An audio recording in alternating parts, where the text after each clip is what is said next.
What's going on, guys? Now, I'm here at the PGL Regional Major Rankings, and I get the amazing job to be able to host it. Does mean I'm not streaming as much, but we're lucky to have a PC put in our room by PGL. Brought my webcam along. Don't have a better microphone setup, so I'm just using the one attached to my headset. So the quality's not there, but the content will be good. So we're going to start at the top. Furia, by far looking like the best team in North America right now, in the Americas, in this region.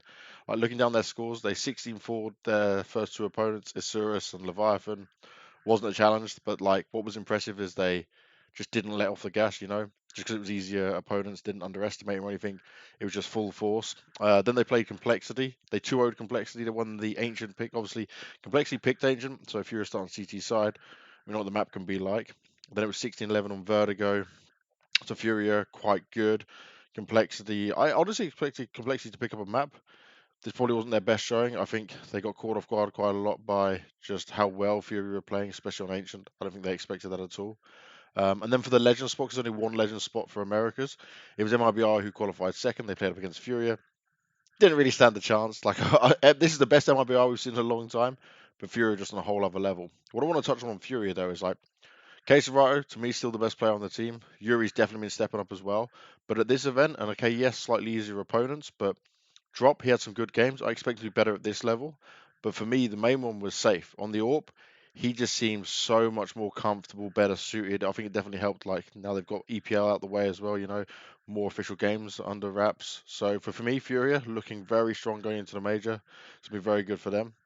Second team to qualify was MIBR, which came as a surprise to many. Basically, they had very close games. Like they were on the desk for the Pain game, which went into crazy overtime. And I mean, when I say crazy overtime, it was 25-23 in favor of MIBR in the end and a best of one. But my oh my, it was so back and forth, like down to last second defuses, crazy moments coming out there. But then they played Imperial. Now Imperial is like Fallen, Fur, Vinny, just like this Imperial team is obviously the last dance. It's all the looking at that. And okay, Imperial's map pool's not that strong, but this was like a clash. MIBR versus Imperial was a big game. And these young players on MIBR, we did the interview of Exit when they won.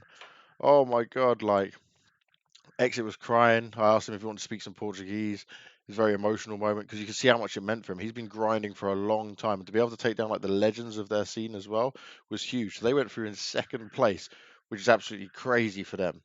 Then we did actually see Imperial manage to qualify. Now, Imperial, a lot of experience. You think Fallen, Bolts, Fur, yeah. You're like, you just look at those names and you think, oh God, look at this. Like they've won so many tournaments, major winners, the big heavy hitters coming out from Brazil, and this is the last dance. Obviously, Vinny comes on, and you say like, yeah, he's played recently. FNX hasn't played for a hell of a long time, but he's come back in because he's such a notable name. Won his first major when he was like 15 or 16 years old back in the 1.6 days. So like, it's a team to get excited about. They play very default heavy. Fulham was quite honest in the interview. They've got so much still to work on. Fine, but like their map pool is the big problem right now because they can just be easily beaten out of a veto by so many teams. So a little bit we've got to be wary of them. Now, Complexity, they do come through. They obviously lost out to Furia, like I mentioned when I was talking about Furia. For me, Complexity looks really good, especially on the last game to qualify. They had to go against Sal Caetano. Just got to make sure I check my notes. It was 16-5 Inferno, 16-5 Overpass. Very clean. They came and did what they need to do. They qualified. But I think for Complexity still, I still see some mistakes where I'm like, yeah, but they don't have like any player who's super experienced, has been at the very top level. But you definitely get the feeling of togetherness when you're watching this team. So I'm excited to see what they can keep doing going forward because I don't think they have egos. I think they're all working towards the same goal. They've got a level head when they're doing it all. Floppy, he just always impresses me. Fang is a weird one because we hyped him up so much at the beginning, and I think he has a lot to offer. But sometimes he's just like he's just kind of not there. Junior looking better as well. Honestly, with the AWP, I was quite critical of him, obviously from when he was on Furia, but obviously wasn't something that fit him. JT, oh man, JT for an IGL and just some guy who can just take over the game sometimes, huge. But yeah, I think I'm actually starting to get excited about Complexity, so I'm happy they made it. Then Liquid made it through. Now, Liquid, they got off to a rough start. And I'm not going to hold it against them. They lost 16-5 to 0-0 Nation, Cold Zero's team. It was on Dust 2. Like, it's the best of one, it's Dust 2. Now, you know, guys, what I always say about Dust 2, like, you shouldn't be picking Dust 2. But this is the best of one. You can veto it down to that. Liquid by far should just be destroying them. Whatever happened, they didn't come in correct. They kind of just brushed it off real quick. Then they 16-3 team one, 16-1 Pain, and then they went up against EG. We got the Liquid EG matchup, and we're thinking, okay, EG's been struggling, but it's like this domestic. They know each other. Stu will be like kind of in the heads maybe a little bit of how this goes down, especially like Nitro's in there cooling. But yeah, they it was 16-9, 16-10. Very good game from Liquid. Didn't really hold back. I'm such a fan of OC. Like, I think I can definitely fanboy on OC. He's good, and he's so much good for the future as well. Nitro had a sick game as well. That was great to see. Because obviously Nitro's had to adjust back from playing Valorant. So Liquid made it through. Obviously not what they want to make it through, but they got there. And then the last team, the last spot. So today was the craziness because there was still three teams remaining, only one spot left. Now, Pain, they were a higher seed through the Bukol system, which is done for the RMR. It's a very complicated system, but it's something that Valve wanted. It's how it's played out. So Pain's waiting in the game for the winner between 9Z and EG. Now, I predicted EG to go both games because, God, it's fucking EG, man. Like, EG should be winning. Yet they continue to disappoint, and I'll touch on EG in some more detail after 9Z. But 9Z, right? They had to play so many games, more than any other team, and they did it in style. Now, they got a 16-13 loss versus MIBR, then a 16-5 loss versus EG. Two tough teams to go up against to start off with in best of ones. You're 0-2, one game away from elimination. Then they 2-0 Bad News Bears. They 2-1 0-0 Nation. 2-0 Sal Catano. Then today, now this was the big one. 2-1 Vin versus EG. Now, they won Nuke 16-11. Honestly, EG, they don't look like they understand Nuke, which is just wild. I think Breeze had a poor game as well, which is sadly, like, it's not what they need. You need, like, Breeze and Cirque to be there 100%. I'm not sure if it's Stewie's, like, calling that's wrong or if the team's just not on the same page, but it's like they seem very disjointed. Then we go on to Inferno. Now, EG's been picking Inferno a ton. They did win it. It was 16-12. And I'm thinking, okay, like, you won your map pick. Okay, you lost Nuke, their pick. We go on to Overpass. Now, Overpass, EG's been playing against even like tier 1 teams when they first come to Blast at the beginning of the year with this new roster. They were playing that as well. Some pretty okay games. Like, they haven't been doing well. We all know that about EG. But they bloody lost 16-14 to 9Z on it. And I mean, at the very end, they just made some poor decisions. They knew there was a player down in water, and they just forgot about it. He pushed round, killed one who was not looking for him, and then killed the planter literally just as the bomb went down. Bomb, job's done. Then after that, they still had to. So there's an hour break. They get an hour break 9Z, and they have to play Pain. They 2-0 Pain, but like they won Mirage 16-11, and then it was overtime, and you should have heard Scrawny and Lauders. Scrawny's commentating at the end of that game was fantastic if you didn't watch the game. But it was on Dust 2, 19-17 win. And PKL was doing everything he could for Pain to try and make it work, but 9Z, they got the job done. Now, I've known Zach, the coach, for a long time, since the Immortals times, and a great guy. But what's interesting, last major when we were in Stockholm for it, I went to Inferno Online, did some content. He was already boot camping there. Remember his team 9Z at the time?